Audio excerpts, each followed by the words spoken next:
आज 1 तारीख है। और आज 2026 वर्ष का भी पहला दिन है। तो थोड़ा सा विशेष महत्व तो रखता ही है। और इसलिए हम लोग आज थोड़ी विशेष चर्चा भी करेंगे। आज मुझे ज्ञान कथा के रूप में आपके साथ विचार मंथन करना है। ये तो हम लोग स्पष्ट कर चुके हैं कि हम लोगों का उद्देश्य भारत तक सीमित नहीं है, हिंदुत्व तक सीमित नहीं है। हम लोग जो चर्चा करते हैं ये विश्व स्तर की करते हैं, वैश्विक समस्याओं की करते हैं, उनके कारण खोजते हैं, उनके समाधान बताते हैं। इस तरह हम लोग अप्रत्यक्ष रूप से मानवता की समस्याओं पर चर्चा करते हैं, समाधान करते हैं। यह अलग बात है कि हम अभी वर्तमान परिस्थितियों में विचार तो विश्व स्तर का करते हैं, लेकिन प्रयोग हम लोग भारत तक करते हैं। विचार तो हम लोग सभी धर्मों का करते हैं, लेकिन हम लोग हिंदुत्व को अधिक अच्छा मानते हुए सामने रखते हैं। लेकिन हम लोगों का उद्देश्य हिंदू धर्म का विस्तार या प्रचार नहीं है। हम लोगों का उद्देश्य भारत को दुनिया में स्थापित करना नहीं है। हमारा उद्देश्य है कि हिंदुत्व की विचारधारा या भारत की जो प्रणाली है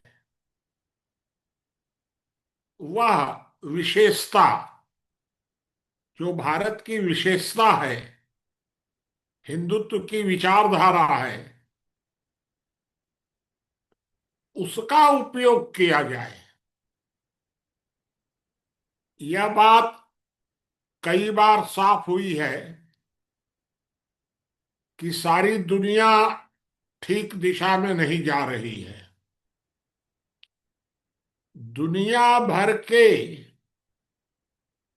प्रत्येक व्यक्ति के अंदर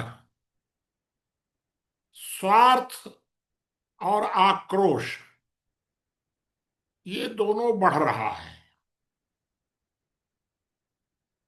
प्रश्न ये उठता है कि दुनिया भर में बढ़ रहा है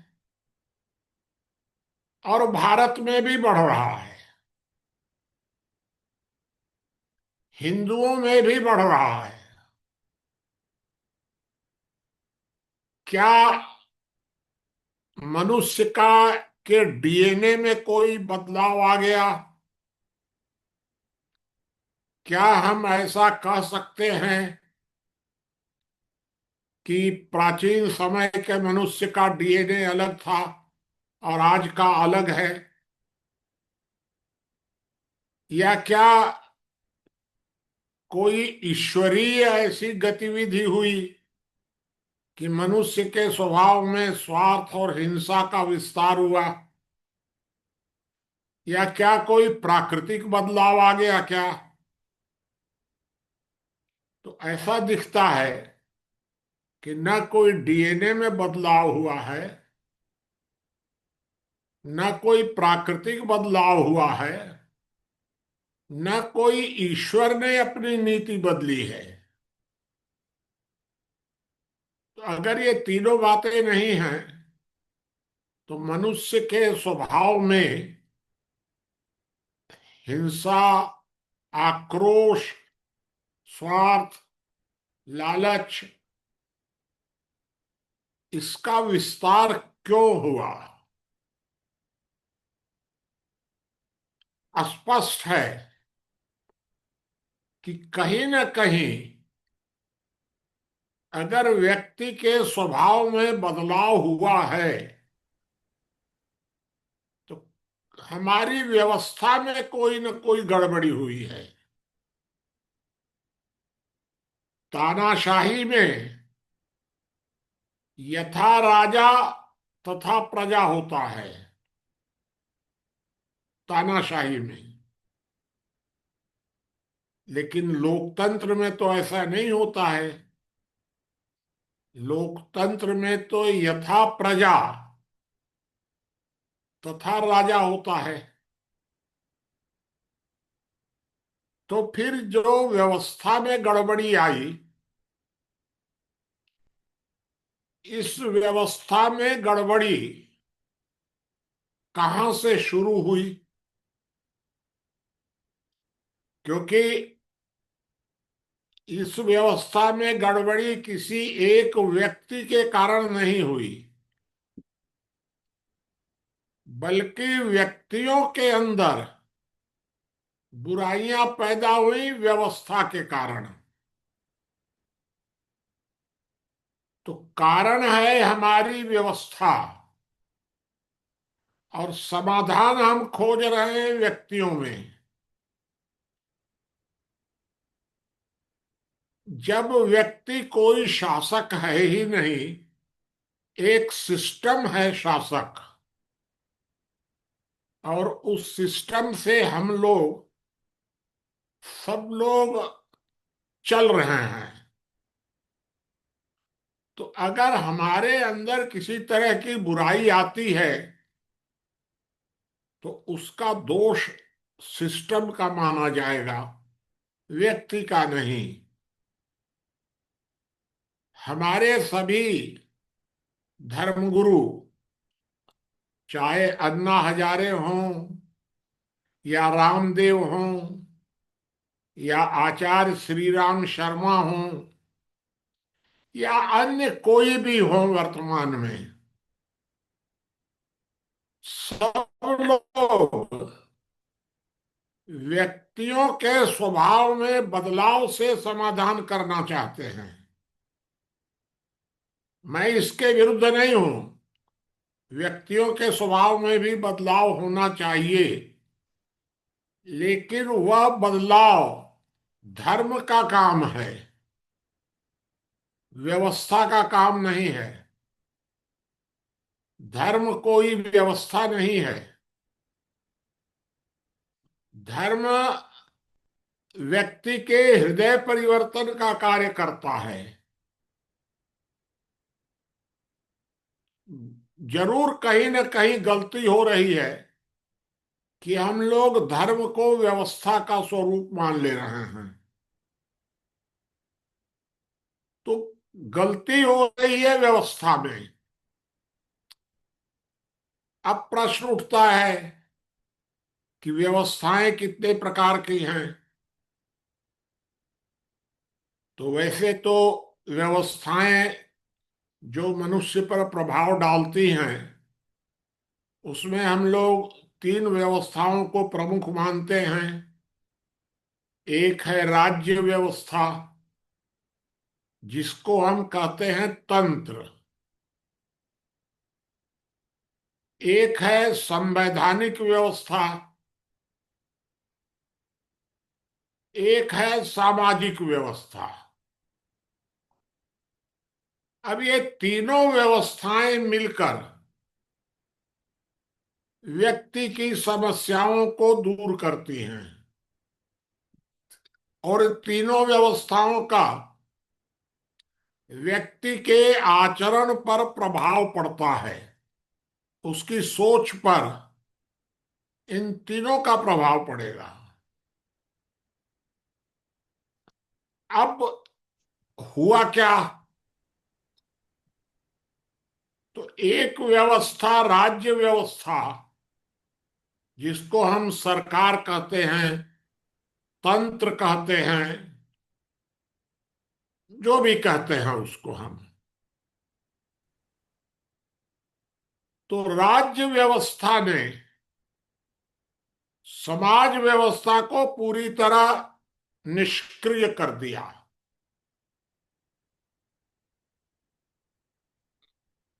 समाज व्यवस्था नाम की चीज धीरे धीरे धीरे धीरे विलुप्त होती गई, लगभग नहीं के बराबर है। तो राज्य व्यवस्था ने समाज व्यवस्था को निगल लिया। संवैधानिक व्यवस्था वो राज्य व्यवस्था के अंतर्गत ही चली गई। तो जो तीन व्यवस्थाएं थी हमारी, राज्य व्यवस्था, संवैधानिक व्यवस्था और सामाजिक व्यवस्था, संवैधानिक व्यवस्था और राज्य व्यवस्था तो पूरी तरह एकाकार हो गई, दोनों अलग अलग दिखते ही नहीं हैं। आप दोनों को अलग अगर किसी से पूछेंगे तो कोई बता ही नहीं पाएगा। समाज व्यवस्था को जरूर अलग बताया जाता है, लेकिन जरा आप उससे ये पूछिए कि समाज को ऐसा कौन सा अधिकार है जिसमें राज्य हस्तक्षेप नहीं कर सकता है, और समाज को ऐसा कौन सा अधिकार है जिस अधिकार के अंतर्गत वह राज्य की भूमिका में हस्तक्षेप कर सकता है। समाज राज्य से कोई प्रश्न किस तरह कर सकता है, और राज्य समाज से यह प्रश्न नहीं कर सकता, ऐसा कोई उदाहरण खोज कर निकालना पड़ेगा, नहीं मिलेगा। तो प्रश्न उठता है कि फिर वर्तमान जो वातावरण बिगड़ा है, मनुष्य के स्वभाव में स्वार्थ और आक्रोश या हिंसा, इसका विस्तार हुआ है, तो इसका संपूर्ण दोष, आंशिक नहीं, पूरा का पूरा दोष राज्य व्यवस्था को जाता है। तो अब प्रश्न यहां एक जरूर खड़ा होता है कि राज्य व्यवस्था को जाता है, यह बात तो सही है, लेकिन हम इसमें कर क्या सकते हैं? हम लोग चर्चा कर रहे थे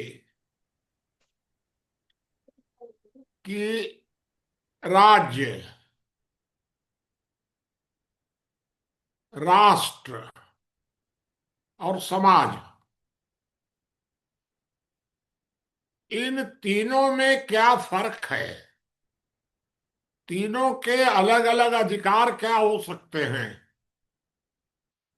गूगल में खोज कर निकाला जाए कि तीनों की क्या भूमिकाएं हैं और क्या डिफिनीशंस हैं, क्या अंतर है तीनों में। मैंने आज सवेरे तीन अच्छे अच्छे विद्वानों से फोन करके यह प्रश्न पूछा, और तीनों का उत्तर यह था कि वर्तमान समय में तीनों को परिभाषित नहीं किया जा सकता है दुनिया में। प्रश्न भारत का नहीं है। कि सारी दुनिया में राज्य, राष्ट्र और समाज, इन तीनों की ना तो कोई अलग अलग भूमिका अभी तक व्यावहारिक धरातल पर नहीं दिखती है, वो तो हम लोग अच्छी तरह जानते हैं। लेकिन परिभाषा भी अलग अलग नहीं है, तीनों की पहचान भी अलग अलग नहीं है। किसको हम राष्ट्र कहेंगे, किसको हम राज्य कहेंगे? क्योंकि राज्य का मतलब स्टेट, राष्ट्र का मतलब नेशन। क्या अंतर है स्टेट और नेशन में? फिर सोसाइटी, समाज का मतलब सोसाइटी। तो इन तीनों का अंतर अभी तक परिभाषित ही नहीं है। रहा होगा कभी पुराने जमाने में परिभाषित, वेदों में लिखा होगा, शास्त्रों में लिखा होगा, सब छोड़िए, वर्तमान में सोचिए कि वर्तमान में अगर हम वेदों को भी मान लें, शास्त्रों को भी मान लें, कुरान को भी मान लें, सब मान लें, तो ये तीनों का डिफरेंस क्या है वर्तमान समय में? ऐसा कोई डिफरेंस दिख नहीं रहा है। तो इसका मतलब ये है कि हमें यदि वर्तमान समस्याओं पर विचार करना है तो हमें इन तीनों को अलग अलग तरीके से परिभाषित करना पड़ेगा, नए तरीके से। तीनों की परिभाषाएं कहीं है नहीं। अगर आप कोई परिभाषा देंगे भी तो लोग कहेंगे कहाँ लिखा हुआ है, कब ये परिभाषा बनी?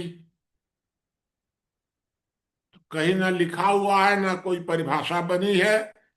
जो बताई जाती है परिभाषाएं, वे भी परिभाषाएं या तो अपूर्ण हैं या गलत हैं। तो सबसे पहली जो स्थिति पैदा होती है वो ये होती है कि हम राज्य, मतलब स्टेट, नेशन, राष्ट्र और समाज,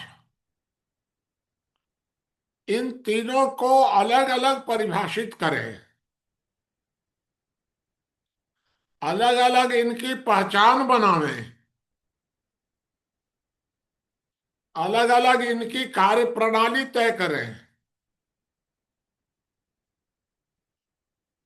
आखिर हमें कहीं ना कहीं से शुरुआत तो करनी पड़ेगी। हम कोई नई समाज व्यवस्था बना नहीं रहे हैं। हम तो इस प्रकार का वातावरण तैयार करना चाहते हैं कि उस वातावरण के आधार पर नई समाज व्यवस्था बने। हम सारी दुनिया को आर्य नहीं बनाना चाहते, हम सारी दुनिया को हिंदू बनाने के पक्ष में नहीं हैं। हम तो इस पक्ष में हैं कि सारी दुनिया आर्य बने, सारी दुनिया हिंदू बन जाए, हमें ना बनाना पड़े।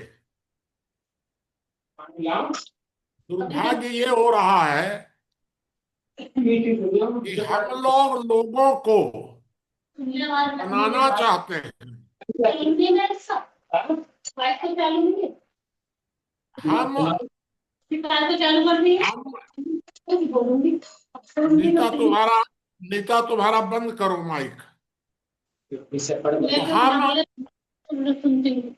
ऐसा वातावरण नहीं बनाना चाहते कि लोग बने, तो हम कोई परिभाषा थोपना नहीं चाहते हैं कि हम सरकार को समझा दें कि ये परिभाषा मान लो और सरकार उसको थोप दे। हम तो ये चाहते ये हैं कि हम लोग तीनों की परिभाषाओं को तैयार करके समाज के सामने प्रस्तुत करें, लोग अपने आप उस पर सोचेंगे समझेंगे। तो एक जो बात जो आकर के रुक जाती है वो ये है कि राज्य, राष्ट्र और समाज, इन तीनों की अलग अलग पहचान हो, इन तीनों की अलग अलग भूमिका हो, इन तीनों के अलग अलग दायित्व हो, इन तीनों के अलग अलग अधिकार भी हो और कर्तव्य भी हो। इतना काम हमें नए तरीके से करना पड़ेगा, पुराने तरीके से कुछ नहीं होगा इसमें। अब आपके दिमाग में आएगा कि ऐसा कौन सा हम लोग रख सकते हैं। कल हम लोगों ने 1 घंटे 1.5 घंटे चर्चा की, कोई ऐसी बात सामने नहीं आ पाई। फिर भी इस पर सोचना तो जारी रखा गया। नहीं, ये समस्या तो है और ये बहुत बड़ी समस्या है, क्योंकि व्यवस्था का प्रभाव मनुष्य के स्वभाव पर पड़ रहा है और उसके कारण सारी समस्याएं पैदा हो रही हैं। स्वार्थ और आक्रोश के कारण परिवार टूट रहे हैं। स्वार्थ और आक्रोश के कारण अगर आप बढ़िया से सोचेंगे तो दुनिया में जितने अपराध अपराधी करते हैं उससे कई गुना अधिक हत्याएं राज्य के नाम पर होती हैं, धर्म के नाम पर होती हैं। धर्म के नाम पर ये हत्याएं क्यों होती हैं भाई? धर्म तो कहीं इस तरह का होता नहीं है, लेकिन धर्म के नाम पर और स्टेट के नाम पर, राज्य के नाम पर, जिनको हमने समाधान का की जिम्मेदारी दी थी, वे ही इस अपराध कार्य में सबसे आगे हैं। ये गंभीर प्रश्न खड़ा हो जाता है। तो हम लोगों को यह एक नए तरीके से परिभाषित करना है कि राज्य की भूमिका क्या होगी और राष्ट्र की भूमिका क्या होगी। अगर राष्ट्र शब्द कहीं भ्रम पैदा कर रहा हो तो उसको आप दूसरा नाम दे सकते हैं, संघ दे सकते हैं, केंद्र दे सकते हैं, जो भी नाम देना हो वो दीजिए, उससे कोई दिक्कत नहीं है। लेकिन तीनों की भूमिकाएं तो अलग अलग करनी पड़ेंगी, समाज, राष्ट्र और राज्य। तो इस संबंध में मैंने सोच समझा अभी तक कि राज्य, हमारे अधिकार जो व्यक्ति के अधिकार होते हैं वो 3 प्रकार के होते हैं। एक अधिकार होता है फंडामेंटल, जिसको हम प्रकृति प्रदत्त मानते हैं। होता तो वो समाज प्रदत्त ही है, क्योंकि जब मनुष्य 1 से 2 4 हुए होंगे प्रारंभ में, कब हुए कैसे हुए पता नहीं है, तब उन्होंने ये तय किया होगा कि ये अधिकार मौलिक अधिकार माना जाएगा। और तब से ये करोड़ों अरबों वर्षों तक वह अधिकार मौलिक अधिकार बना हुआ है,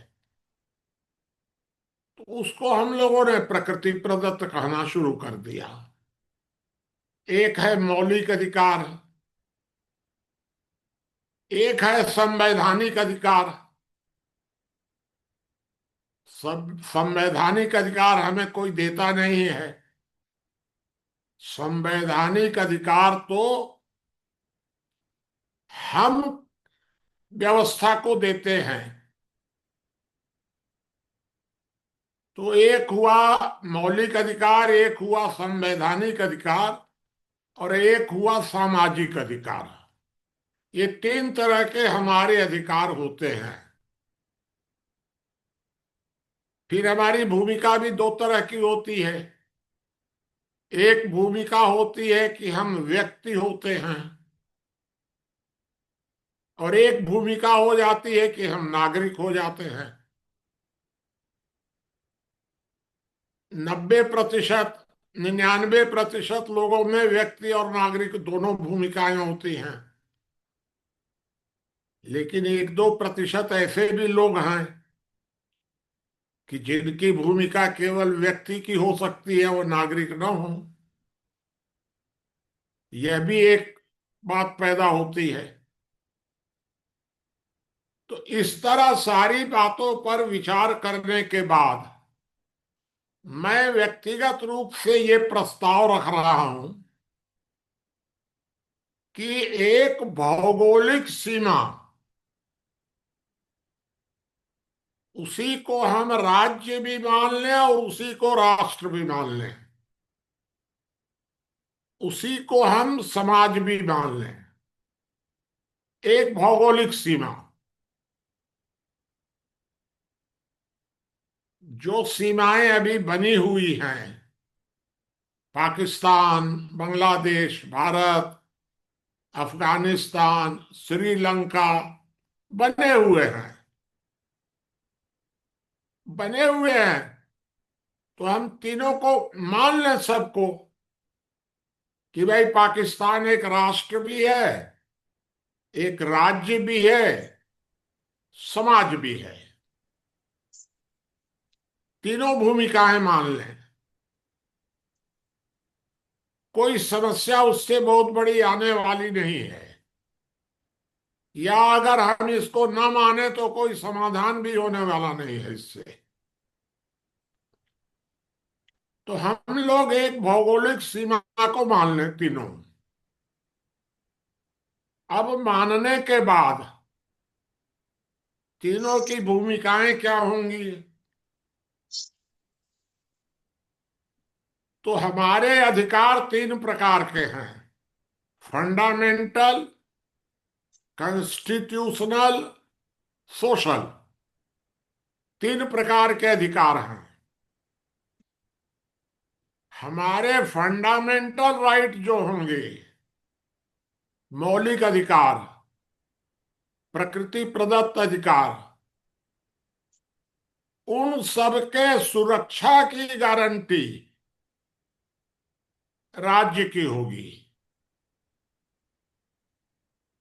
बस केवल एक काम, राज्य के पास और कोई काम नहीं, हमारे मौलिक अधिकारों की सुरक्षा की गारंटी दे। अगर हमारे मौलिक अधिकारों पर कोई आक्रमण होता है तो हम उसके लिए राज्य को जिम्मेदार मानेंगे। तो मौलिक अधिकार तो राज्य को जिम्मा हो जाएगा। संवैधानिक अधिकार राष्ट्र व्यवस्था को जिम्मा दिया जाए। हम संविधान के माध्यम से राष्ट्र को जिम्मेदारी देंगे, संविधान के माध्यम से। मौलिक अधिकारों की सुरक्षा की गारंटी तो हमको राज्य देगा, हम अगर संविधान में लिखेंगे तब और नहीं लिखेंगे तब।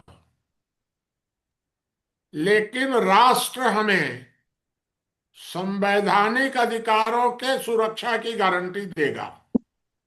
जो हम संविधान के द्वारा राष्ट्र को जिम्मा देंगे,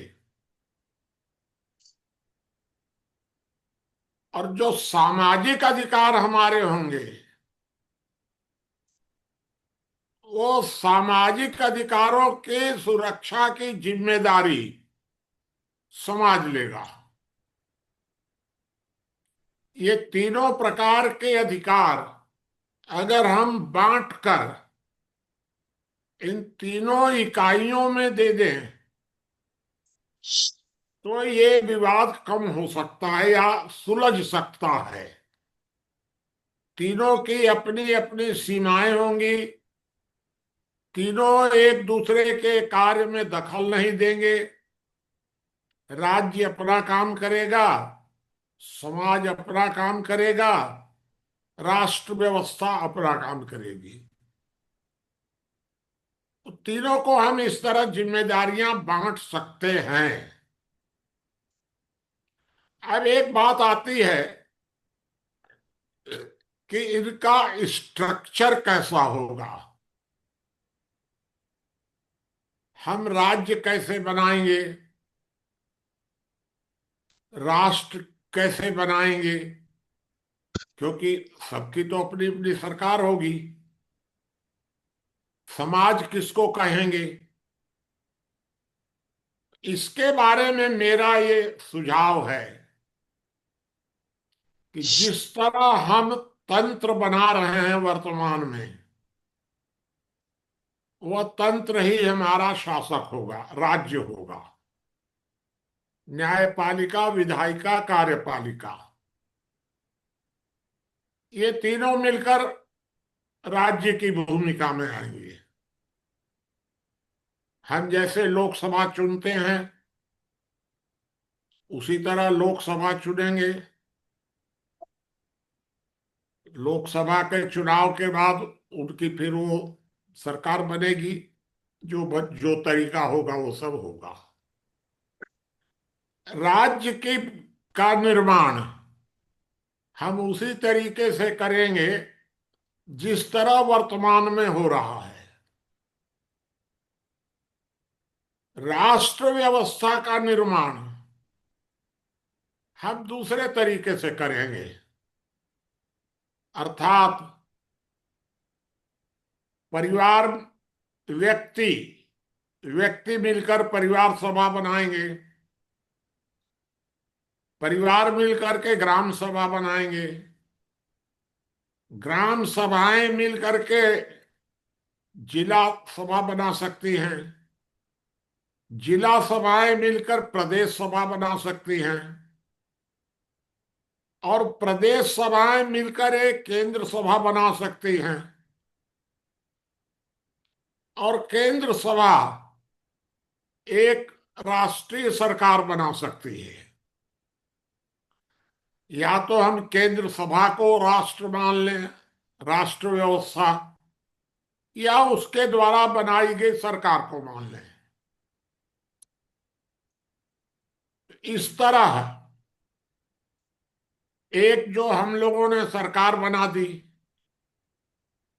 तो वो तो सरकार माने गवर्नमेंट, जिसको हम लोग राज्य कह रहे हैं, तंत्र कह रहे हैं, वो हमने अलग बना दिया। और राष्ट्र व्यवस्था की भूमिका अलग बना दी। अब प्रश्न उठता है, समाज कौन माना जाएगा।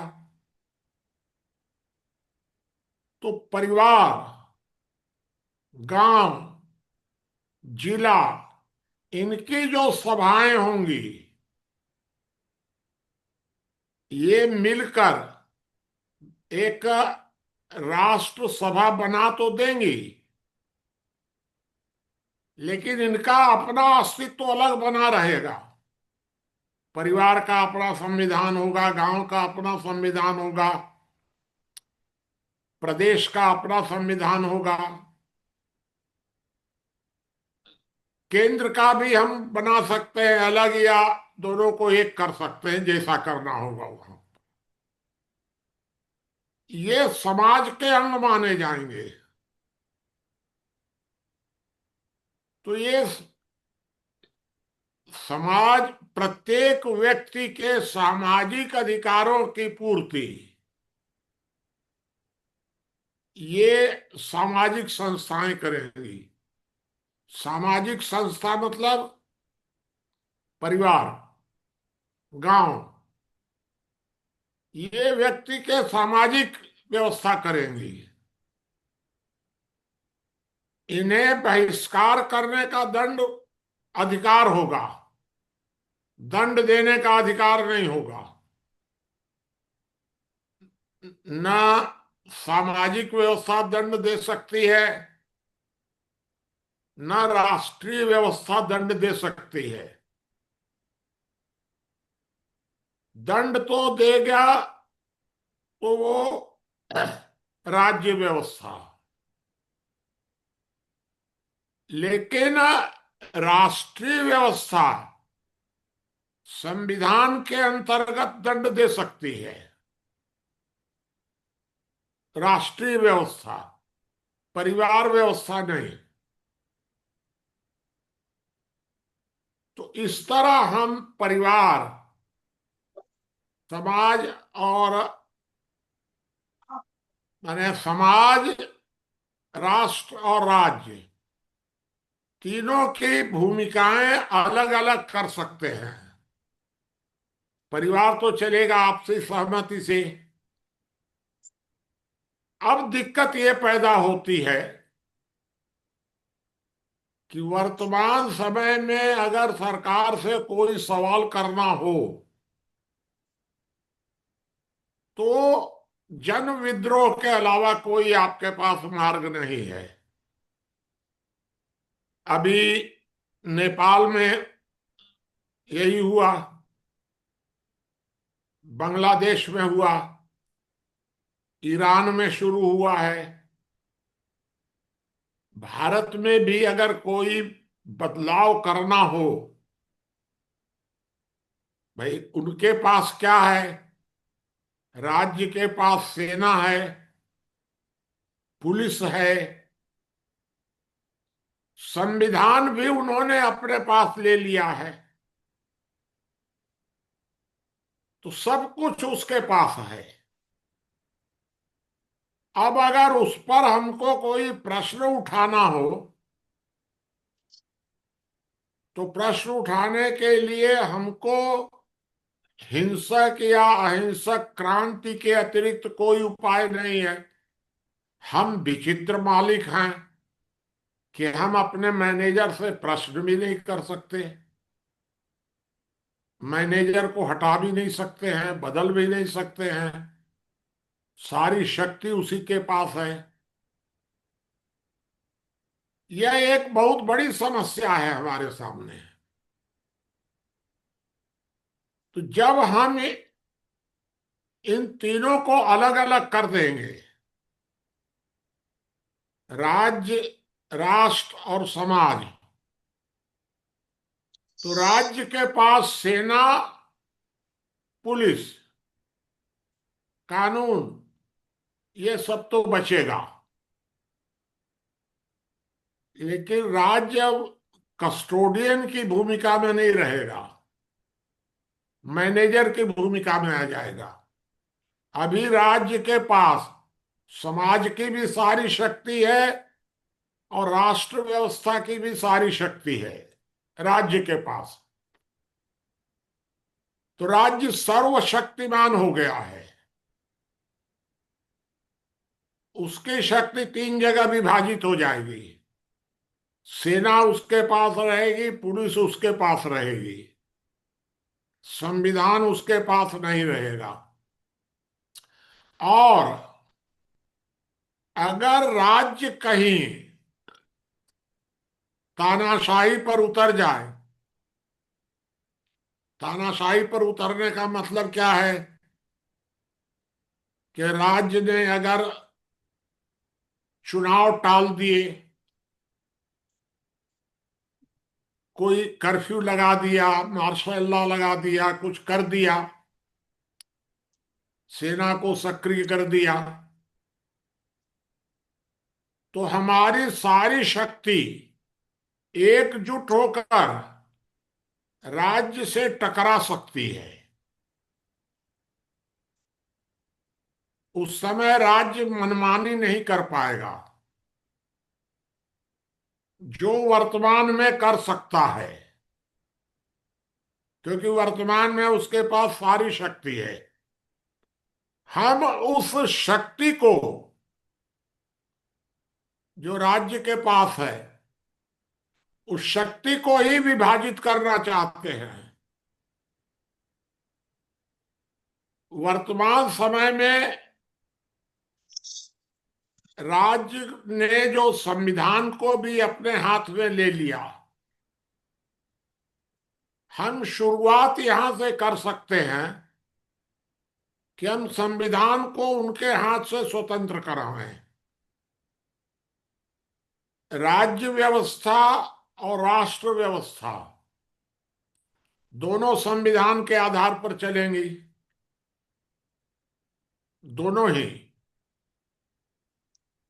समाज व्यवस्था का अपना संविधान होगा अलग, परिवार का अपना संविधान होगा। परिवार की क्या अधिकार सीमाएं होंगी, परिवार अपना तय करेगा। लेकिन राष्ट्र व्यवस्था और राज्य व्यवस्था, ये दोनों संविधान से चलेंगे। और संविधान किसके हाथ में होगा? तो संविधान होगा समाज के हाथ में। इस तरह हम लोग एक मिला जुला स्वरूप बना सकते हैं।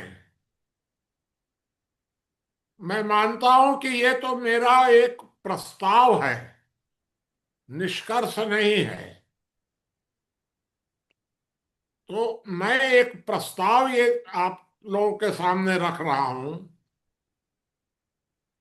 कि यदि इसमें कोई बदलाव करना हो, कि भाई इसको इस तरह नहीं इस तरह किया जाए,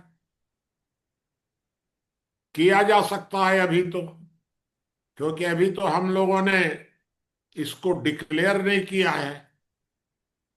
कर सकते हैं, लेकिन कोई ना कोई तरीका तो जरूर हम लोगों को खोजना ही पड़ेगा। व्यक्ति के स्वभाव में स्वार्थ और हिंसा का बढ़ना, इसका समाधान कौन करेगा? सामान्य कोई लेमैन तो इसके बारे में कुछ कर नहीं सकता है। सब तो अपने रोजी रोटी में लगे हुए हैं। धर्मगुरु इसको करने के लिए तैयार ही नहीं है, क्योंकि धर्मगुरु तो बस ये मान रहे हैं कि ईश्वर जब तक नहीं चाहेगा तब तक कुछ नहीं होगा। तो बचता कौन है? बचते हैं तो हम आप।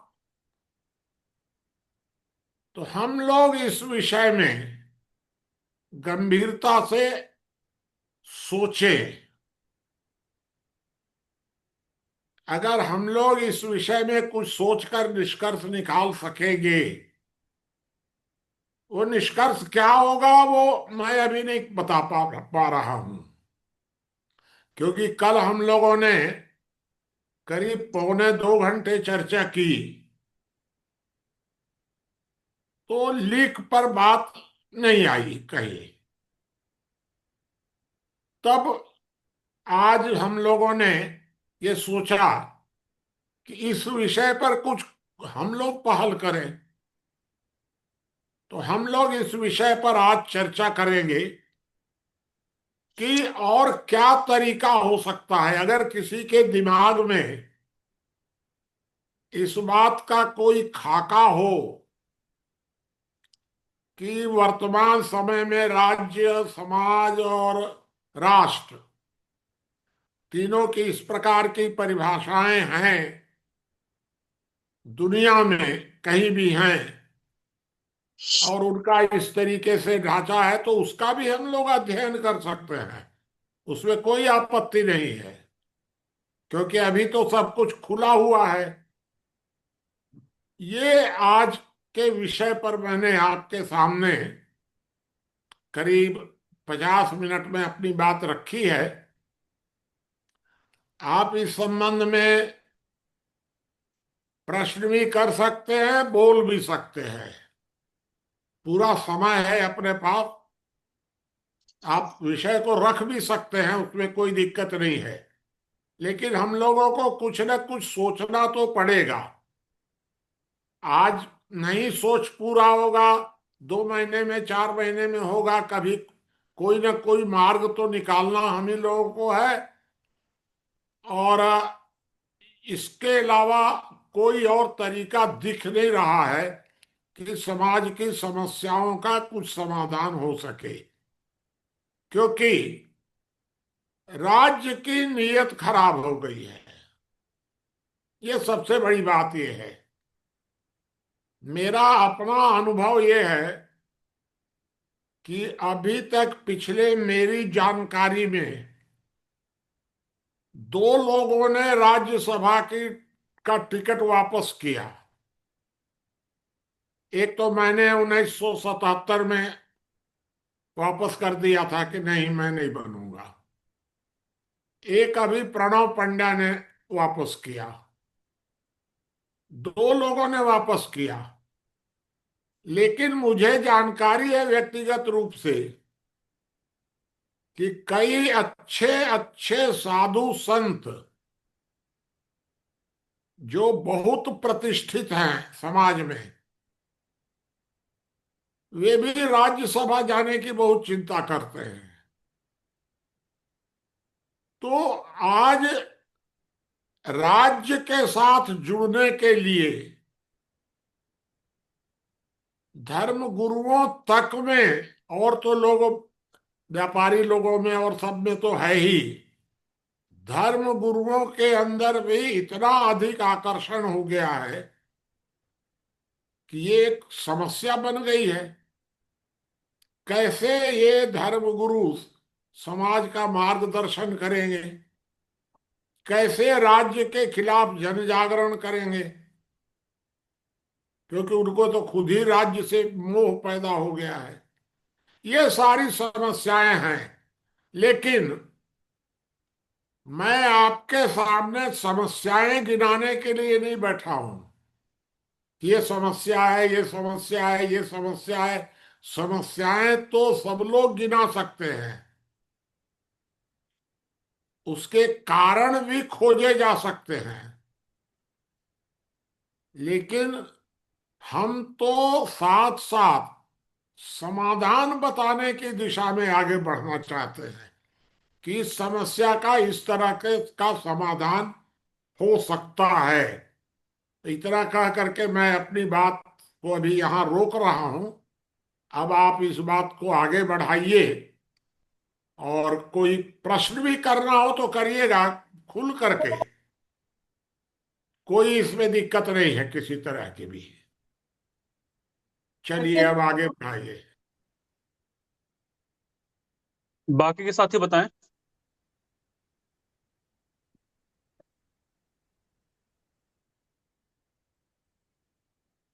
आज अगर लंबा होगा तो 2 घंटे भी चल सकती है चर्चा। चलिए चलिए, मैं ही सबसे पहले प्रश्न पूछता हूँ। जी प्रणाम सभी साथियों को, नमस्कार। मुझे बाबा आपने शुरू में कहा कि व्यक्ति को मौलिक अधिकार है, राष्ट्र को संवैधानिक अधिकार है। तो क्या व्यक्ति को संवैधानिक अधिकार कुछ भी नहीं है? किसको? किसको? व्यक्ति को? आपका क्या प्रश्न है? व्यक्ति को संवैधानिक अधिकार है कि नहीं, यही है ना प्रश्न?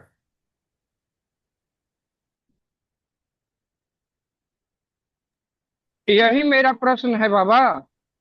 हाँ, तो मैं आपको ये बता दूं कि व्यक्ति को कोई संवैधानिक अधिकार नहीं होता है, नागरिक को होता है। व्यक्ति को केवल फंडामेंटल राइट होता है, नागरिक को दोनों होता है।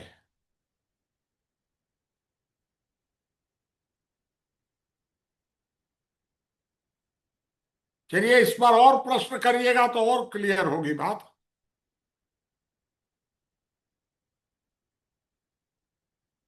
हाँ, ये चीजें कई बार कभी तक तो स्पष्ट ही नहीं हो पा रहा है कि व्यक्ति भी नागरिक है या नागरिक भी व्यक्ति है। ये नहीं, तो जी। एक अगर अमेरिका या पाकिस्तान का व्यक्ति भारत आता है तो भारत में व्यक्ति है, नागरिक नहीं है। अब भारत में उसको फंडामेंटल राइट तो प्राप्त है, लेकिन कॉन्स्टिट्यूशनल राइट उसके पास नहीं है।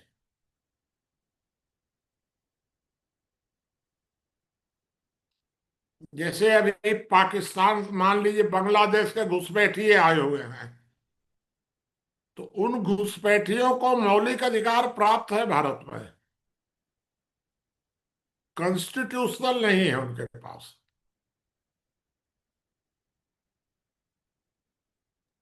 बाबा जी, घुसपैठियों को मौलिक अधिकार प्राप्त है कि शरणार्थियों को मौलिक अधिकार प्राप्त है? नहीं, सबको, घुसपैठियों को भी, दुनिया के प्रत्येक व्यक्ति को, सारी दुनिया में हर जगह मौलिक अधिकार प्राप्त है। अगर कोई घुसपैठिया आया है तो आप उसको उसको मार नहीं सकते यहाँ।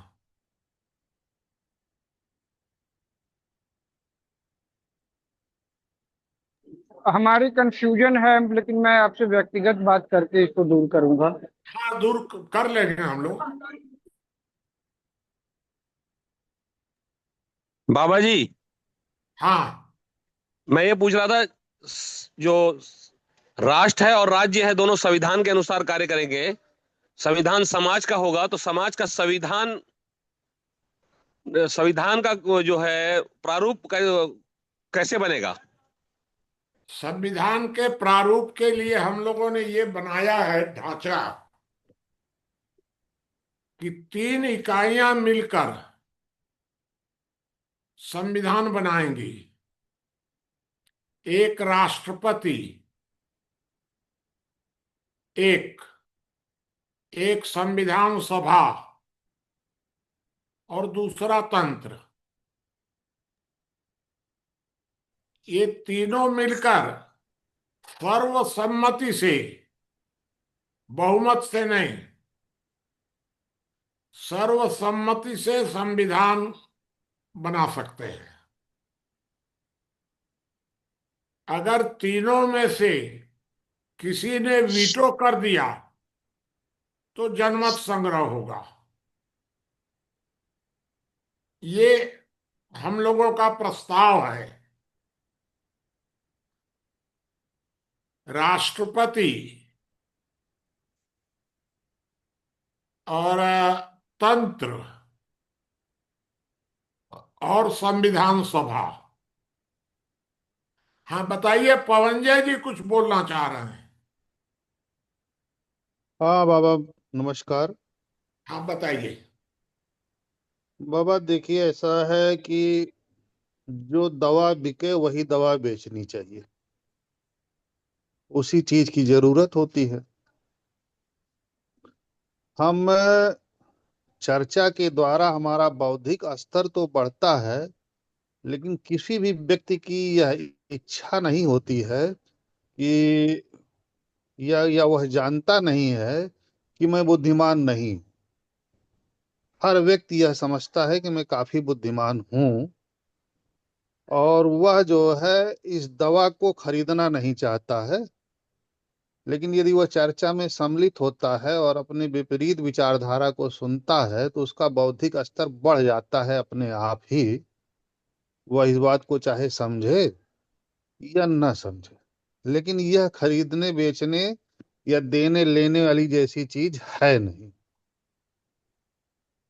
दूसरी बात यह है कि परिवार लगभग सबके टूट रहे हैं और इससे सभी लोग परेशान हैं।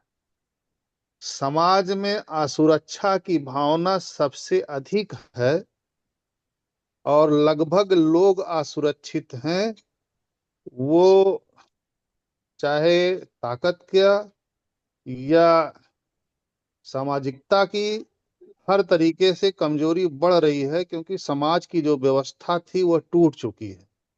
हर आदमी अकेला महसूस कर रहा है। अब जो आप व्यवस्था बता रहे हैं कि परिवार बने, परिवार सभा बने, ग्राम सभा बने, जिला सभा बने, देश की एक सभा बने, यह एक नई व्यवस्था है जिसे यदि शुरू किया जाए तो लोगों की जरूरत है वो इस व्यवस्था में सम्मिलित होंगे। और इसमें बाबा हम आपके साथ हैं।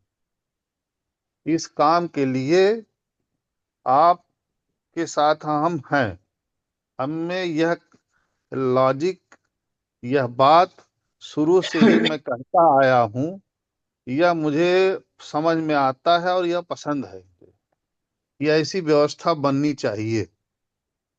इस इस विषय पर हम आपसे सहमत हैं। इस विषय पे यदि आप एक कदम आगे बढ़ाएंगे कोई,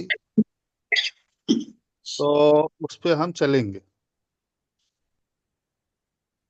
बाकी हमने आपसे कई मर्तबा कहा भी है इस बात को कि परिवार के लिए जो बाइलाज होना चाहिए मोटी मोटा, वह एक बना के मार्गदर्शक सभा वाला दिया जाए, जिससे लोग थोड़ा बहुत परिवर्तन करके अपने परिवार का बाइलाज बना सकें। धन्यवाद बाबा। बाकी के साथी बताएं। नमो नमः। जी आदरणीय, बताइए। मैं मुनि जी की इस बात से सहमत हूँ कि राज्य की व्यवस्था और समाज की व्यवस्था और परिवार की व्यवस्था, यह तीनों अलग अलग जो है कि इनका प्रारूप तय हो और अधिकार बने। तो परिवार का तो समझ में आता है कि परिवार के द्वारा परिवार की व्यवस्था बनेगी, और राज्य की व्यवस्था समझ में आती है कि लोकतंत्र के द्वारा चुने जाने पर या संविधान सभा के द्वारा अधिकार प्राप्त करने पर या किसी अन्य तरह से जो राज्य पर स्थित है, वो राज्य व्यवस्था समझ में आती है। राज्य व्यवस्था एक ठो है भी है। तीसरी जो है कि समाज व्यवस्था को कैसे जो है कि समझा जाए या कैसे उसको प्रारूप उसका तय किया जाए, इस पर बहुत विस्तार से जो है कि विचार करने की आवश्यकता है। इस पर मेरा अपना कुछ विचार और मत है, लेकिन विषय बहुत लंबा हो जाएगा, तो उसको बाद में कभी जो है कि अवसर मिलने पर उसका पूरा विवरण दे सकता हूँ। लेकिन मेरा कहना है कि समाज, उपासना और धर्म तीनों अलग अलग चीजें हैं।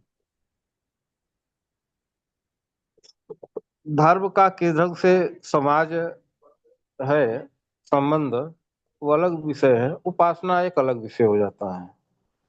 लेकिन जो उपासना की दृष्टि से जो समाज बन चुके हैं, वह जो है कि समाज के लिए अत्यंत घातक है।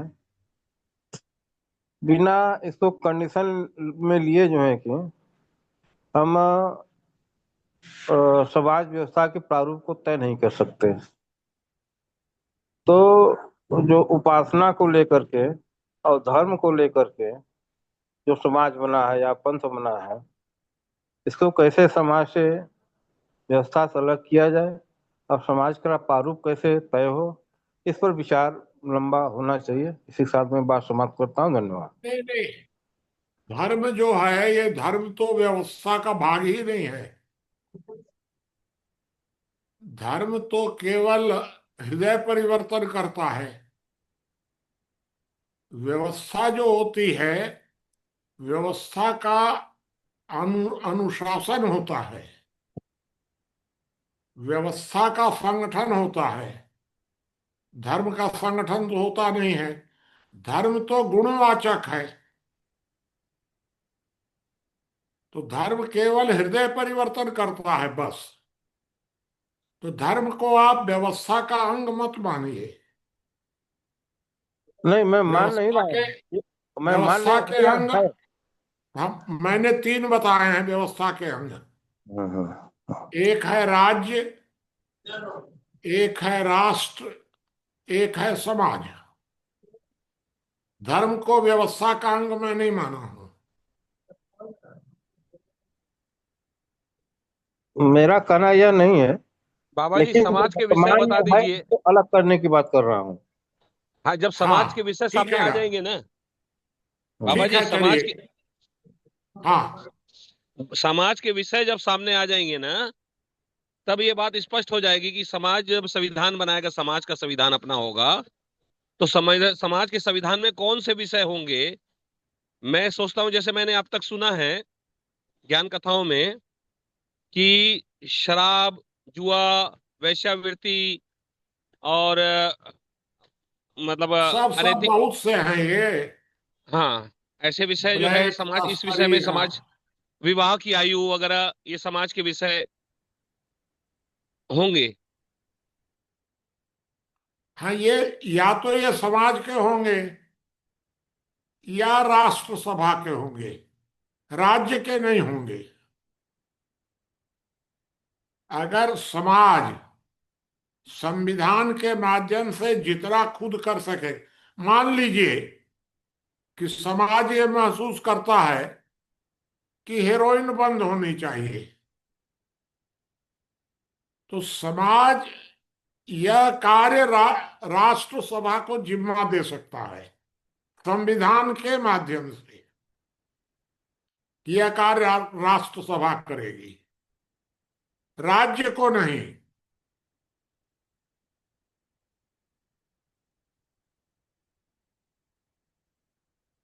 चलिए भाई, और लोग कोई प्रश्न करिए या कोई बात बताइए। सब लोग अभी चुप हैं एकदम, केवल। बाबा, अगर आपने मेरी बात सुनी हो तो उसका जवाब दीजिए। हाँ, बताइए। अगर आपने मेरी बात सुनी क्या, जो मैंने कहा? हाँ, मैंने आपकी बात सुनी है। आप उसको प्रश्न रूप में रखिए तो मैं उत्तर दे दूंगा।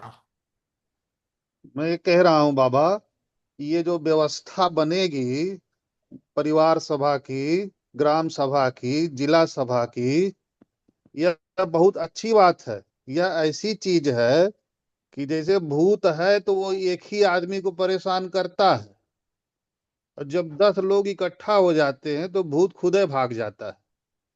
तो बहुत सारी ऐसी समस्याएं हैं, जब सामाजिक व्यवस्था कोई बन जाएगी तो समस्याएं अपने आप ही खत्म हो जाएंगी।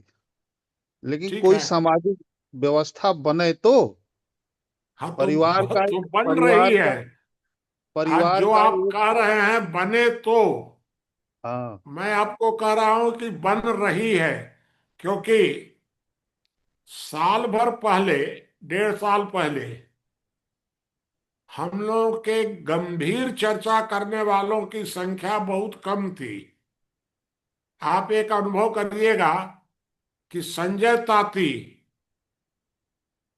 नहीं कर पाते थे उस समय चर्चा। मदन जी मदन जी विषय पर नहीं बोल पाते थे। लेकिन आजकल मदन जी विषय पर इतना अच्छा बोल ले रहे हैं, तो इसको क्या कम सफलता माना जाए। संजय ताती, उनकी मृत्यु हो गई, ये एक अलग बात है। और नहीं तो पान समाज के अखिल भारतीय उपाध्यक्ष बन गए थे अभी। इतना बढ़िया बोलने लगे थे। बिल्कुल, जब आदमी विपरीत विचारधाराओं को सुनेगा तो उसका बौद्धिक स्तर तो बढ़ेगा ही बढ़ेगा। हाँ, बदलेगा ही उसका।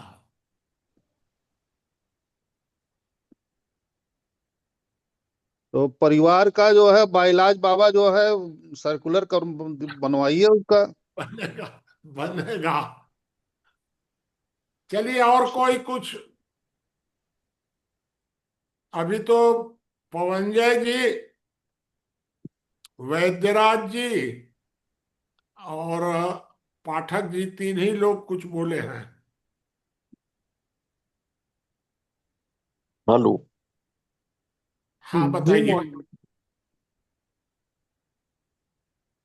आज की चर्चा में उपस्थित सभी साथियों का अभिवादन है। आज की जो चर्चा है इसमें श्रद्धेय मुनि जी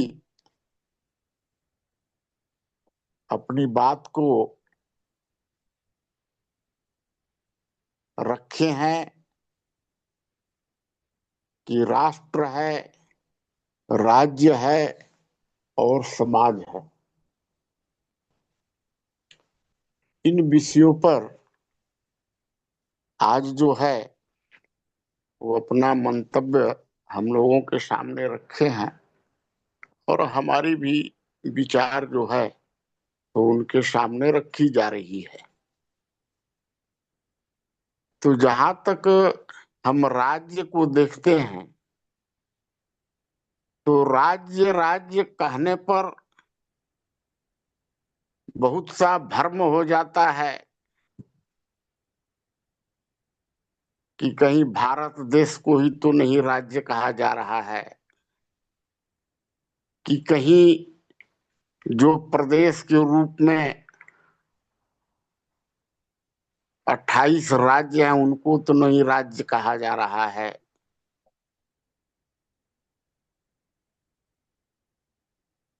तो ये जो राज्य की बात है तो हम समझते हैं कि जब लोकतंत्र साम्यवाद वामवाद या इस्लामवाद धर्मवाद का आविष्कार नहीं हुआ था तो हम देखते हैं कि राजा होता था और उसका राज्य होता था,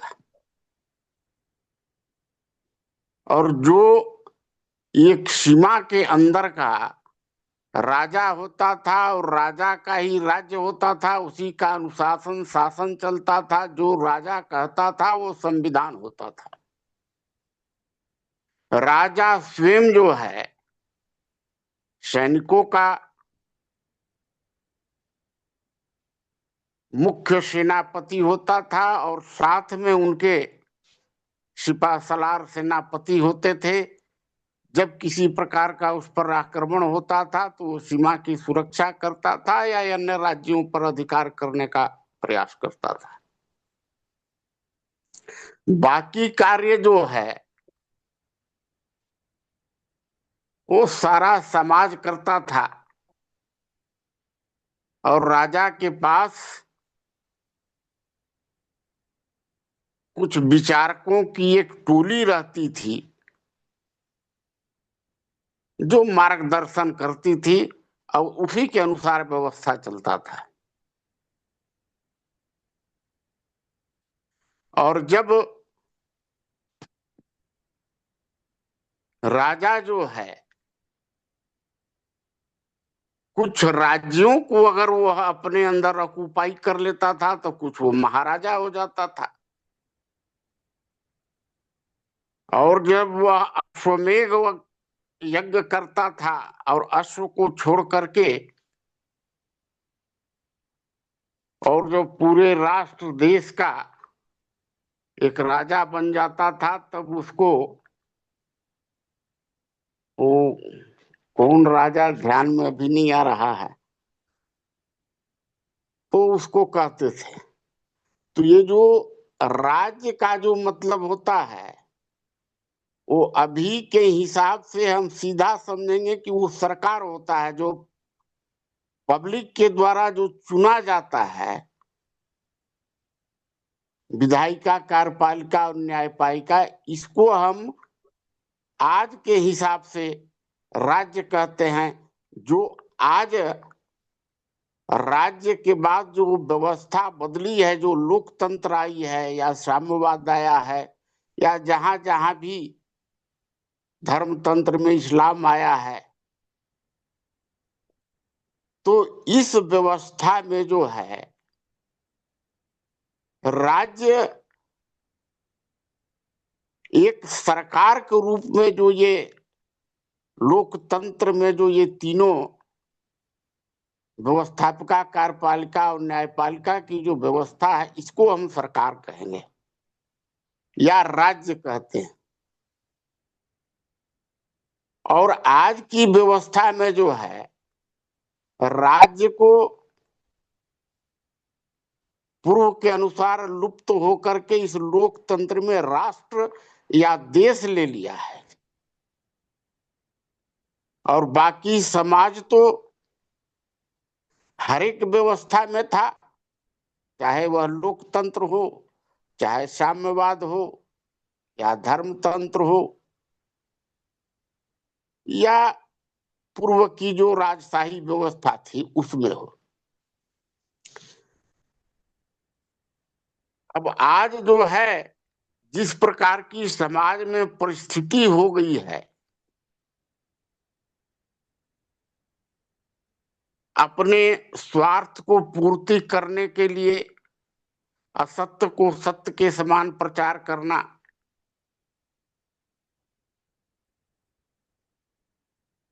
व्यवस्था में धर्म को जो है अपने अनुसार चलाने की प्रवृत्ति को रखना,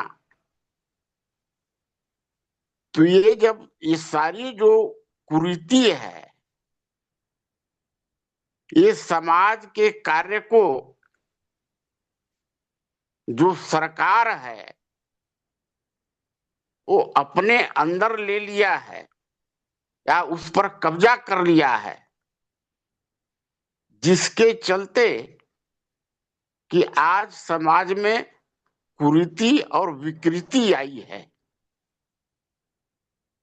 तो हम लोग जो व्यवस्था बनाए हैं कि सरकार है, उसको 5 काम जो दिया गया है, वित्त,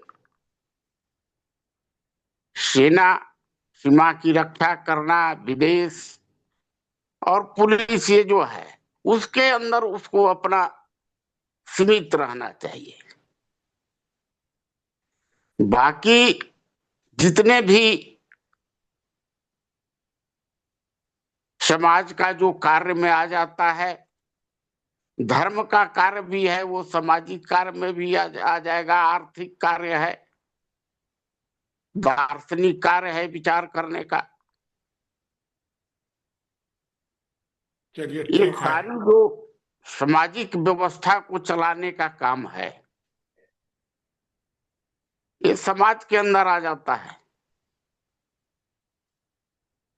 और ठीक है। राष्ट्र जो है या देश है, ये तो एक भाई सीमा के अंदर, सीमा की परिधि के अंदर बना हुआ, जिसके अंदर सरकार की व्यवस्था और समाज की व्यवस्था जो एक विश्व समाज का पार्ट है उसका चल रहा है, वो राष्ट्र के अंदर आता है। अब राष्ट्र के अंदर जो है वो हिंदुत्व की विचारधारा होनी चाहिए, जिसमें चाहे किसी का वेशभूषा हो,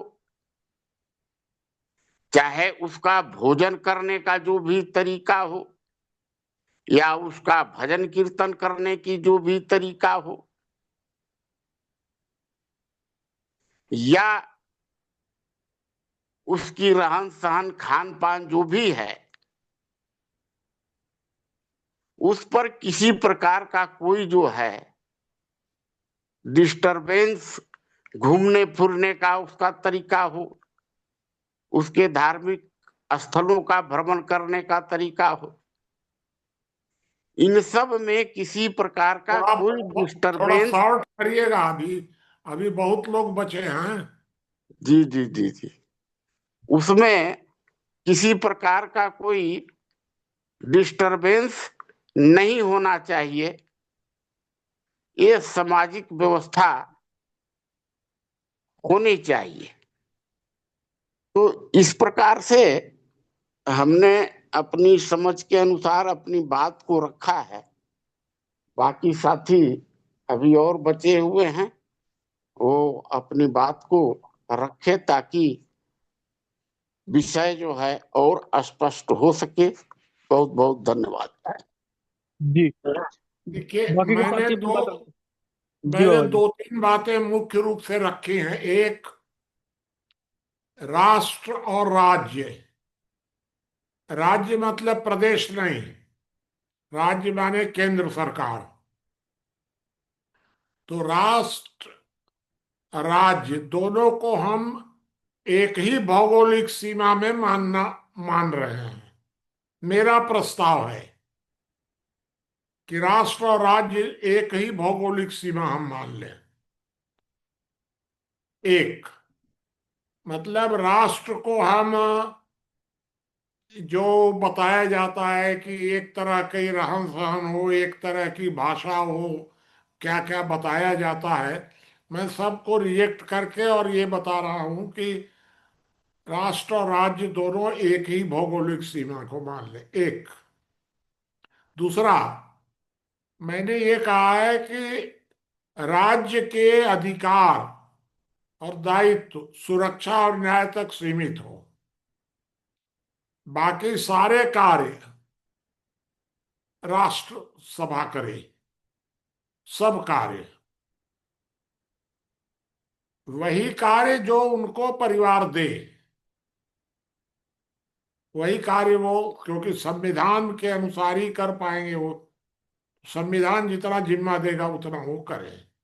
ये राष्ट्र और इन दोनों के बीच में फर्क है। और परिवारों को हम ये अधिकार दे रहे हैं कि परिवार जितने चाहे उतने अधिकार राष्ट्र सभा को दे, नहीं तो अपने पास रखें सारे अधिकार। परिवार गांव बांट लें आपस में। ये तीनों का अलग अलग स्वरूप हम बताए हैं। अभी नरेंद्र जी, संजय तिवारी जी, बबलू जी, ज्ञानेंद्र जी, श्रीकांत जी, मदन जी, या कोई अभी तक आज विपिन तिवारी भी जुड़े हैं। कुछ अगर कहना हो या पूछना भी हो या सुझाव देना हो तो बताइए। बाबा जी, मेरा एक प्रश्न है। हाँ।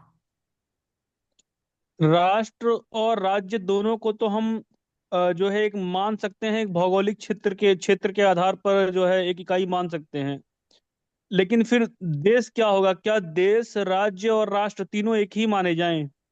नहीं, देश अलग मत मानिए, देश को राष्ट्र में मान लीजिए। जी। भौगोलिक सीमा तो एक ही होगी। देश, देश, राष्ट्र, राज्य, जी। सबकी भौगोलिक सीमा एक होगी। और लेकिन जिनको अधिकार, जी। अधिकार जो होंगे वो दो में बटेंगे। राज्य राष्ट्र के बीच में अधिकार, सारे बाबा अधिकार राष्ट्र इनका को होंगे, सुरक्षा और न्याय छोड़कर, बस। इनका जो कहना है ब्रजेश जी का कल भी था मुनि जी, हाँ। और आज भी यही है। जो हम पुरानी परिकल्पना देश की पढ़ते हैं, जिस प्रकार से समझ में आता है, वो कुछ अलग कहती है। लेकिन वर्तमान दुनिया में देश, राष्ट्र, राज्य, इन तीनों का व्यवहार करीब करीब एक हो गया है। अब अंतर ढूंढना बड़ा मुश्किल दिखाई देता है। और ये भी बात ठीक है कि देशकाल परिस्थिति के अनुसार सोच समझ में बदलाव लाना ही पड़ता है। जैसा कि अब टकराव की स्थिति विभिन्न धर्मों के बीच रहती है दुनिया में, और दुनिया में नहीं, किसी भी देश में चले जाओ, कुछ ना कुछ उठापटक आज चल रहा है। हर हर आदमी अपनी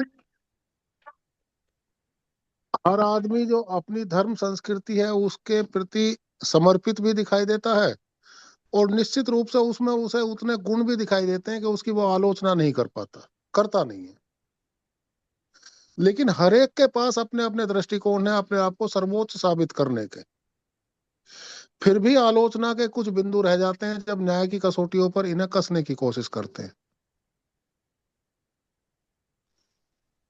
देश, राष्ट्र, राज्य, जिन तीन शब्दों का जिक्र कल की चर्चा में भी रहा और आज भी है, और कमोवेश अधिकांश हमारी चर्चाओं में रहता ही है, क्योंकि और ठीक बात भी है, क्योंकि हम लोग समाज की स्थिति की बात करेंगे तो इन शब्दों का जिक्र होना स्वाभाविक है।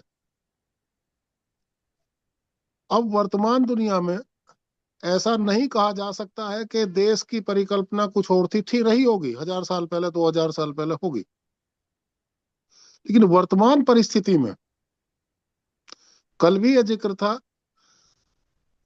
देश या राष्ट्र के लिए जो 4 आवश्यक तत्व नागरिक शास्त्र में, आधुनिक नागरिक शास्त्र में बताए गए हैं, उसमें जनसंख्या है, कोई निश्चित भूभाग है, सरकार उसकी बनेगी और उसकी संप्रभुता। यही 4 गुण वर्तमान के देश में भी हैं, यही 4 गुण वर्तमान के राष्ट्र में भी हैं, और राज्य यानी जिसे हम सरकार कहते हैं उसमें तो ये है ही। अगर ऐसी दशा ना हो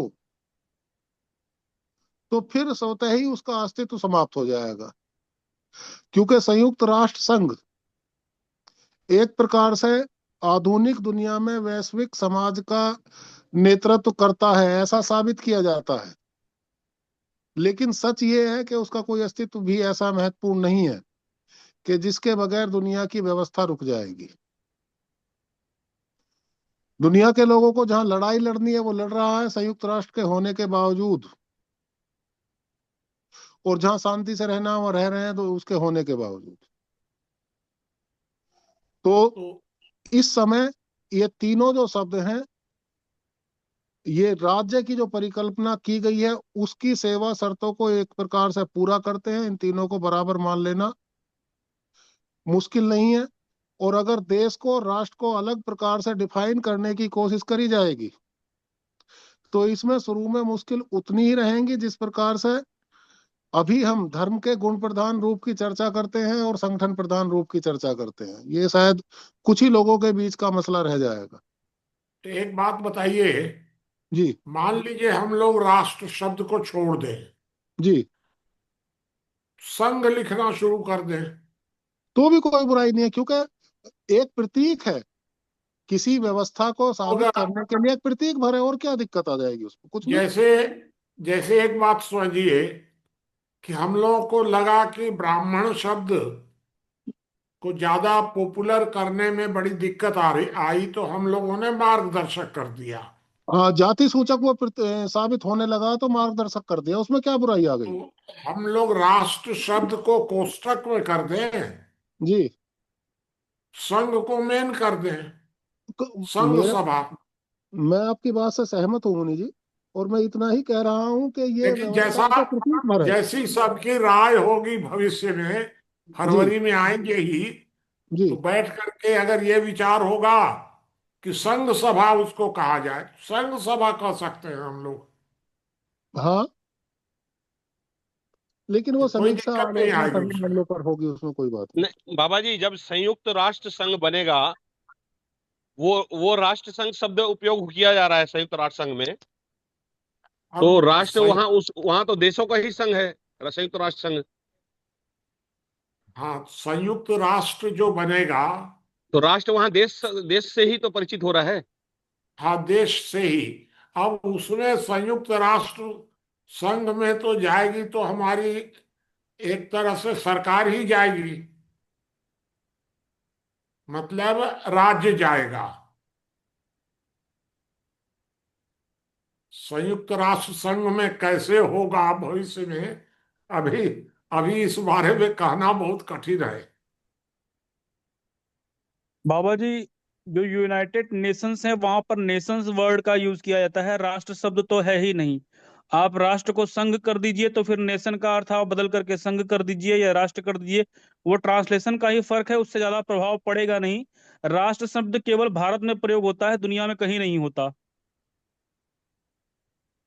राष्ट्र शब्द केवल भारत में प्रयोग होता है। जी बाबू जी, वो तो हिंदी का शब्द है ना, बाकी दुनिया में जो संघ चल रहे हैं वो तो अपनी अच्छा अपनी भाषा के हाँ। अनुसार है। हाँ तो वो यूनाइटेड नेशंस है वो। वो नेशंस है, तो भारत एक नेशंस है। नेशंस को आप संघ कह लीजिए या राष्ट्र कह लीजिए या राज्य कहिए या देश कह लीजिए। ठीक है। और बताइए कोई कुछ।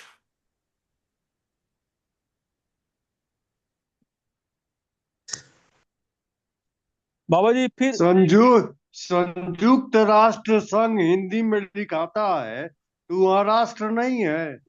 राष्ट्र नेशन का पर्यायवाची शब्द है, इसलिए ये नहीं कह सकते कि राष्ट्र शब्द हिंदी का है इसलिए कहीं भारत उपयोग करेगा।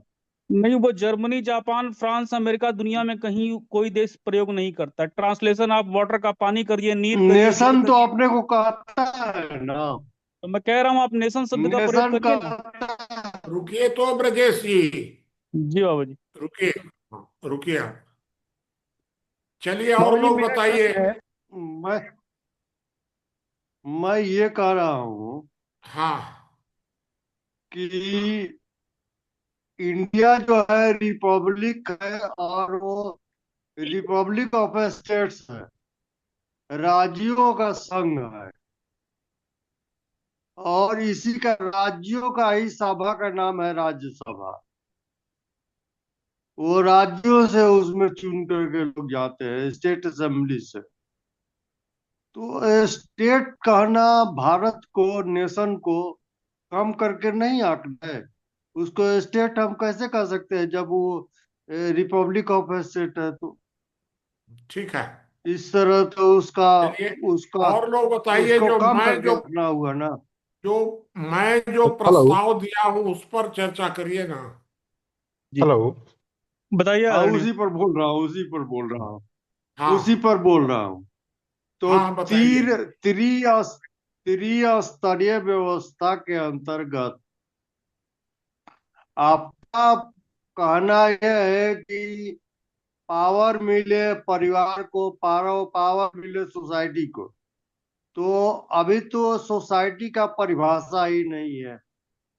सोसाइटी सब लोग अपने अपने एंगल से देखता है, जिसके साथ मन करता है सोसाइटी चिपक जाता है। तो जब तक ले सिविल सोसाइटी का कोई एक परिभाषा हो और उसको भारत सरकार परिभाषित करे, जिससे परिवार एक स्पष्ट सब है। परिवार में फैमिली होता है, फैमिली में ब्लड रिलेशन वाले होते हैं, उसको फैमिली कहते हैं जी, जहाँ ब्लड रिलेशन वाले रहते हैं। लेकिन समाज सोसाइटी का अभी तो कोई है नहीं, ना संविधान में अरे ही तो कुछ नहीं कहा है है तबे। सोसाइटी सब। ये तो आप तो जुड़े बाद में देर से, तो हम क्या करें। मैं शुरू में बोला नहीं हूं नहीं, कि मैं ऐसा शुरू से अभी, हूँ। सुनिए तो। अभी मैं शुरू में ही बोला हूं कि अभी ऐसा कुछ नहीं है। हम लोग पहली बार इस पर बना रहे हैं। नहीं है तो नहीं है, ये इसमें क्या दिक्कत है। हेलो। जी बताइए आदरणीय। देश और राष्ट्र का जो बातें हैं मुनि जी, मैं इसमें कहना चाहता हूँ।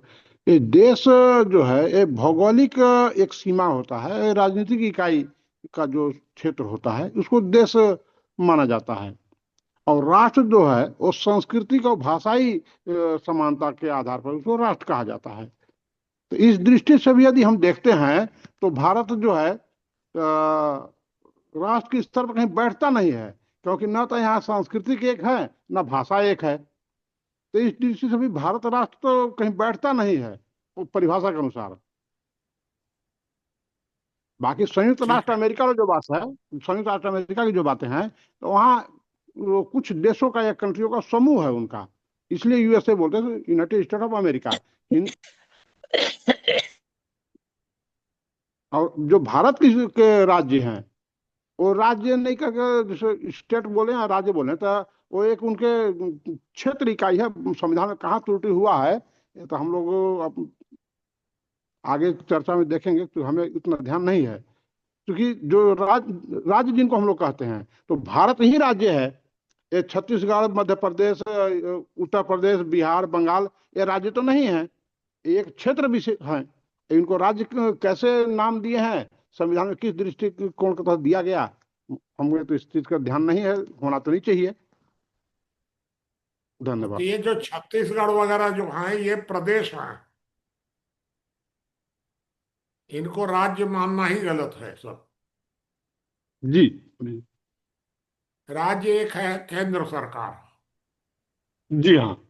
नहीं, ये राज्य मगर है भी हम लोग नहीं मुझे। मगर मुनि जी, बोलचाल की भाषा में या लिखने की भाषा में सरकार जो है वो छत्तीसगढ़ राज्य, मध्य प्रदेश राज्य, ये हाँ, ये तो ये गलत है। हाँ, बिहार चलिए, राज्य शासन भी लिखती है, और हम लोग भी शासन कहती है तो हम लोग भी लिखते हैं। नहीं नहीं, हाँ लिखने की बात तो ये है, अगर 1 मिनट के लिए मैं कहूँ, अनुमति हो तो।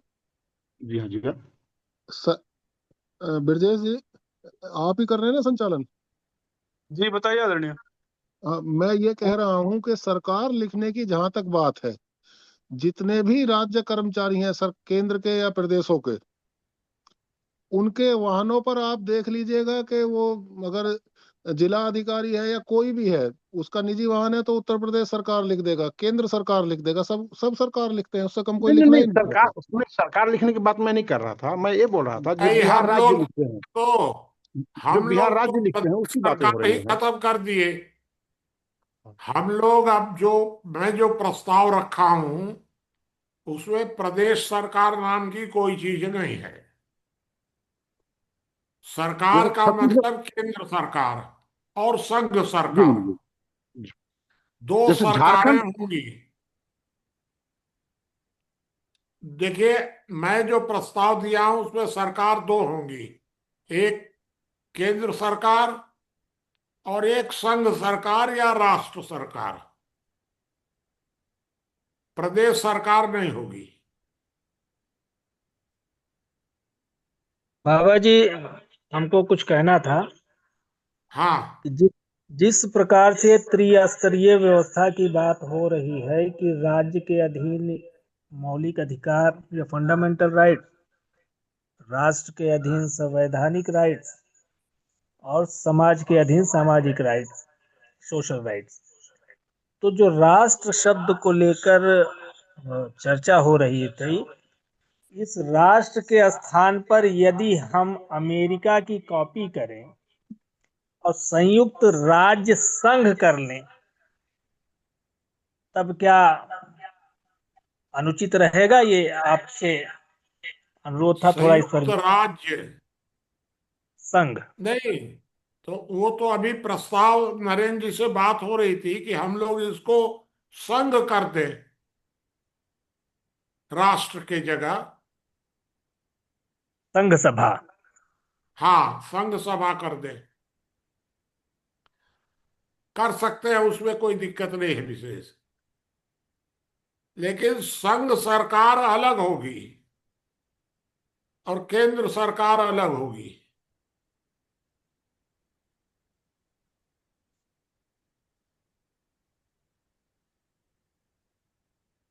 मैंने राष्ट्र शब्द को उसके साथ जोड़ना मैं जरूरी नहीं कह रहा हूं। जोड़ दें तो ठीक है, नहीं जोड़ें तो भी ठीक है। तो बाबा जी, जो संवैधानिक अधिकारों की रक्षा करने की बात होगी, तो हाँ, राज्य का संचालन भी संविधान के दायरे में ही होगा। राज्य जो है, राज्य माने केंद्र सरकार ना। जी। हाँ, तो केंद्र सरकार भी बनेगी संविधान के अंतर्गत, लेकिन केंद्र सरकार का काम होगा सुरक्षा और न्याय, बस। जी। बाकी कोई काम उसका नहीं होगा। मुनि जी, मेरा प्रश्न है एक। हाँ,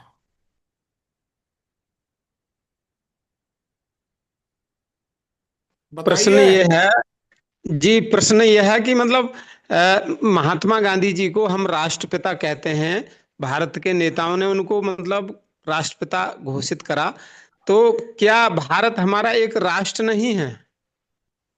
चलिए, अभी सब कोई मतलब नहीं है उसमें, कि गांधी जी को राष्ट्रपिता कहा गया होगा। वर्तमान में क्या हम लोग सोच रहे हैं इसमें? भारत को एक राष्ट्र तो मान ही रहे हैं। भारत की एक सरकार है, राज्य भी है, राष्ट्र भी है, समाज भी है, तीनों है भारत।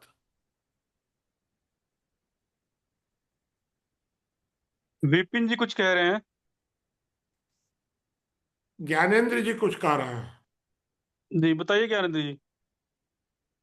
हाँ भाई साहब, मैं कुछ कहना चाह रहा था इस विषय पर। वास्तव में जो जैसा चर्चा समझ में आ रहा है, शुरू से ही हम लोगों का या एक विचार ये रहा है कि हम सत्ता के विकेंद्रीकरण पर काम करें, और एक बात यह है कि लोक कल्याण की जो भावना है, जिस बात को लेकर के समाजवादी विचारधारा एक तरीके से राज्य को ही समाज का प्रतिनिधित्व देने के लिए आगे बढ़ती जा रही है, और जिन भी समस्याओं की चर्चा मुनि जी ने की प्रारंभ में अपने वक्तव्य में, उन सभी समस्याओं से हम दो चार हो रहे हैं। और मेरा ये प्रबल मत रहा है, मैंने कई बार कहा भी है इस बात को, कि जो वर्तमान समाजवादी विचारधारा है, साम्यवादी विचारधारा है, उस तरफ जब हम जाते हैं तो उसका ये मतलब साइड इफेक्ट है व्यक्ति में बढ़ता आक्रोश, और उसका साइड इफेक्ट है व्यक्ति में बढ़ती हुई स्वार्थ की भावना। इसको नियंत्रित करने की बात करते हैं। तो राज्य की ये जो जन कल्याणकारी अवधारणा है, इसको व्यवस्थित कैसे किया जाए, यह सारी सोच इस चर्चा के केंद्र में आती हुई दिख रही है। एक बात यह आती है कि हम जिसे सरकार कह रहे हैं या स्टेट कह रहे हैं, या फिर उसको यह कह लीजिए कि हम केंद्र सरकार कह रहे हैं, केंद्र सभा कह रहे हैं, उसका मुख्य कार्य तो फिलहाल यही एक हुआ कि वह मौलिक अधिकारों की सुरक्षा करे, और मौलिक अधिकारों की सुरक्षा करते हुए कैसे करेगी, यह संवैधानिक प्रावधान जरूर राष्ट्रसभा बना देगी, लेकिन पूरा का कानून बनाने का काम मौलिक अधिकारों की सुरक्षा के लिए, यह सारा कार्य केंद्र सरकार के ही पास रहेगा। जो राष्ट्र सरकार की अवधारणा बनती है, जब मेरी यहाँ तिवारी जी से दिन में चर्चा हो रही थी इसी विषय पर, तो जब राष्ट्र की हम बात करते हैं तो कहीं ना कहीं हम सभ्यतागत बात करते हैं, संस्कृतिगत बात करते हैं, हम बात करते हैं भावनाओं के स्तर पर। भावनाओं के स्तर पर जब हम किसी एक परिकल्पना जब राज्य की कर रहे होते हैं, तब यह आवश्यक होता है कि उसके पास कोई ना कोई एक संवैधानिक अधिकार, संवैधानिक व्यवस्था रहे, तभी हम इतने बड़े जनसमूह की भावनाओं के साथ में कुछ न्याय कर सकते हैं या उनको कुछ स्थान दे सकते हैं। तो मुनि जी की जो एक ये परिकल्पना आई कि राष्ट्र सभा, जिसको संघ सभा जो भी कह लीजिए, उस पर विचार होता रहेगा, जो भी शब्दावली तय की जाएगी, वह कॉन्स्टिट्यूशनल राइट्स के लिए, यानी कि संवैधानिक अधिकार संपन्न या संवैधानिक अधिकारों के लिए जो नियमावली बनाने वाली इकाई होगी, या फिर लोक कल्याणकारी कार्यों को करने की उत्तरदायी इकाई होगी, वह राष्ट्र सभा हो जाए या राष्ट्र नाम के साथ जोड़ दिया जाए, तो मुझे लगता है इसमें कहीं कोई बुराई नहीं है और एक अच्छी व्यवस्था बनेगी। लेकिन जो एक बात आ रही है समाज के साथ, कि वह सामाजिक अधिकारों की बात करे, वहां पर मेरा यह कहना है कि सामाजिक अधिकारों में सबसे पहले तो अव्वल खड़ा होता है मौलिक अधिकार। अगर हम सामाजिक अधिकार और मौलिक अधिकारों को रेक्टिफाई करेंगे, मतलब दोनों को अलग अलग करें, ठीक तरीके से समझें, तब मुझे लगता है इस पर और विस्तार से चर्चा की जा सकती है। मैं यही दोनों को समझ नहीं पा रहा हूं कि तीनों अधिकार, मौलिक अधिकार तो चलिए ठीक है, व्यक्ति की स्वतंत्रता, फिर हम कॉन्स्टिट्यूशनल राइट और सामाजिक अधिकारों की बात कर रहे हैं, तो क्या स्थिति बनेगी? एक मतलब एक व्यवस्था के उस प्रारूप की तरफ हम बढ़ रहे हैं जिसमें नागरिकों को अधिकार तो दे रहे हैं, नागरिकों को हम शासन व्यवस्था में संचालन की भूमिका तो दे रहे हैं, लेकिन अधिकारों को मुझे लगता है और ज्यादा स्पष्ट करना होगा, तब ये बातें और अच्छे से क्लियर हो पाएंगी। मेरी देखिए, बात समाप्त हो। जो आपने कहा ज्ञानेंद्र जी, तो मैंने ये कहा है कि परिवार व्यवस्था जितना कार्य अपने जिम्मे में लेगी उतना परिवार करेगा। जो कार्य उसको नहीं कर सकेगा वो ग्राम सभा को दे देगा। इस तरह बढ़ते बढ़ते ये नीचे वाली जो सामाजिक इकाइयां हैं, परिवार, गांव, जिला, प्रदेश, केंद्र, ये पांचों सामाजिक इकाइयां हो जाएंगी मान लीजिए। ये अपने कार्य जितना नहीं कर पाएंगे वे संविधान के माध्यम से संघ सरकार को दे देंगे। तो इसमें क्या दिक्कत आएगी? नीचे वाली इकाइयां संविधान के माध्यम से इसको अनुज, केंद्र सभा को वो अनुज जिम्मेदारी दे। कहाँ चला गया? हाँ बताइए, नरेंद्र जी कुछ कह रहे हैं। नहीं नहीं मुनि जी, कह नहीं रहा हूँ, मैं कुछ आवाज लगा रहा था। अच्छा, मैं तो कह चुका हूँ, तो माइक खुला हुआ था। एक तरह से अधिकार जो विभाजन आप कह रहे हैं समाज और केंद्र सभा के बीच, ये अधिकार विभाजन तो संविधान क्लियर करेगा। और संविधान कौन बनाएगा? संविधान समाज बनाएगा। संविधान राज्य तो बनाएगा नहीं। तो संविधान ही तो देगा उसको अधिकार। मौलिक अधिकार तो राज्य के पास हो जाएंगे।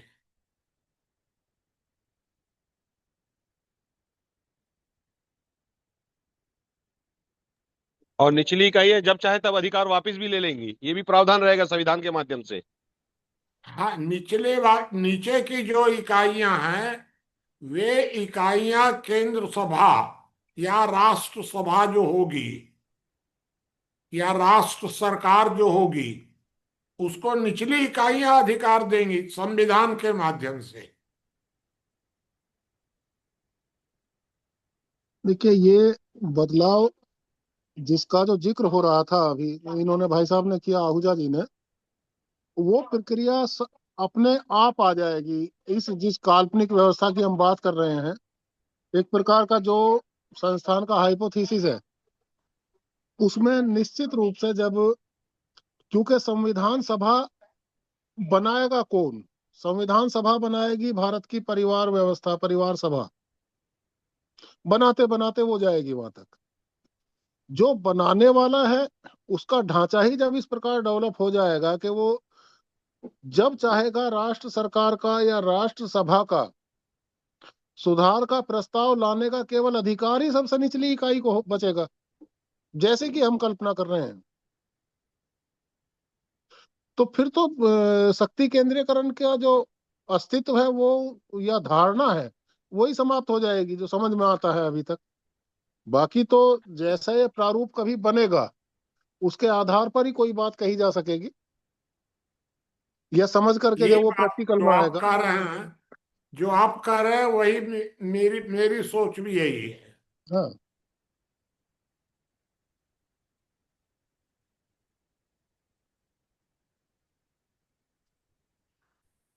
कोई साथी बताएं, किसी का कोई प्रश्न है या बात है तो।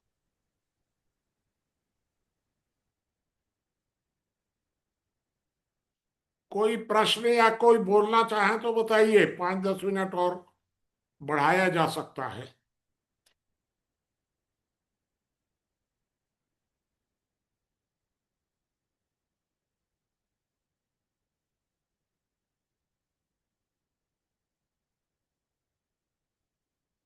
नहीं, कोई कुछ कहेंगे तो समाप्त करिएगा। जी, तो अगर किसी साथी की कोई बात नहीं है तो कल जो है हम लोग जो है बाबा जी के लेख पर चर्चा करेंगे। आज की मीटिंग को हम लोग यही समाप्त कर सकते हैं।